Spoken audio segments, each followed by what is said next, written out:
23শে June রবিবার ছিল বাংলাদেশ আওয়ামী লীগের ৭৫তম প্রতিষ্ঠাবার্ষিকী। দলীয় প্রতিষ্ঠাবার্ষিকীতে বরিশালে পৃথকভাবে কর্মসূচি পালন করেন আওয়ামী লীগ। তবে বর্ণাঢ্য কর্মসূচি পালন করে আলোড়ন সৃষ্টি করলেন মহানগর আওয়ামী লীগের সাধারণ সম্পাদক ও সাবেক সিটি মেয়র সেইনিয়াবাত সাদিক আব্দুল্লাহ।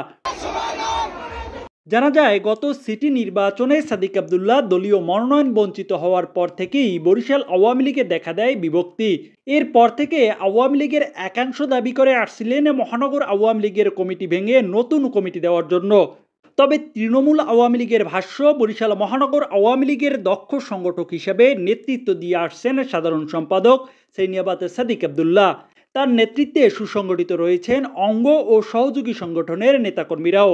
তেমনিভাবে আওয়ামী লীগের প্রতিষ্ঠাবার্ষিকীতেও বর্ণাঢ্য র্যালি ও শোভাযাত্রা করে চমক দেখিয়েছেন তিনি। সকালে মহানগর আওয়ামী লীগের সভাপতি ও জেলা পরিষদের চেয়ারম্যান এ.কে.এম. জাহাঙ্গীরকে সাথে নিয়ে সাধারণ সম্পাদক সেইনিয়াবাত সাদিক আব্দুল্লাহ বঙ্গবন্ধুর প্রতিকৃতিতে শ্রদ্ধা নিবেদন করেন। বিকেল ৪টায় দলীয় কার্যালয়ের সামনে এক সংক্ষিপ্ত সমাবেশ অনুষ্ঠিত হয়। এরপরেই শুরু হয় বর্ণাঢ্য শোভাযাত্রা।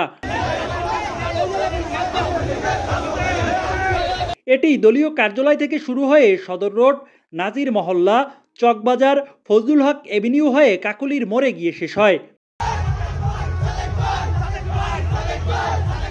প্রায় ঘণ্টাব্যাপী এই বিশাল শোভাযাত্রায় জেলা ও মহানগর আওয়ামী লীগের পাশাপাশি অঙ্গ ও সহযোগী সংগঠনের শত শত নেতাকর্মী অংশ নেয়।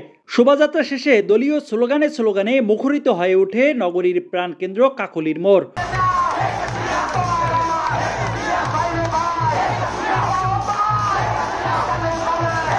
সাদিক অনুসারীদের ভাষ্য, বরিশালে গত কয়েক বছরে যে কয়টি দলীয় প্রতিষ্ঠাবার্ষিকী কর্মসূচি পালিত হয়েছে তার মধ্যে বড় বড় কর্মসূচিগুলো সাদিক আব্দুল্লাহর নেতৃত্বেই পালিত হয়েছে। এবারও বর্ণাঢ্য শোভাযাত্রা করার মধ্য দিয়ে ফের প্রতিষ্ঠাবার্ষিকীতে চমক দেখিয়েছেন সেইনিয়াবাত সাদিক আব্দুল্লাহ। তবে সাধারণ মানুষের প্রশ্ন, প্রতিষ্ঠাবার্ষিকী পালনে সফল হয়েছেন নাকি ব্যর্থ হয়েছেন সাদিক আব্দুল্লাহ?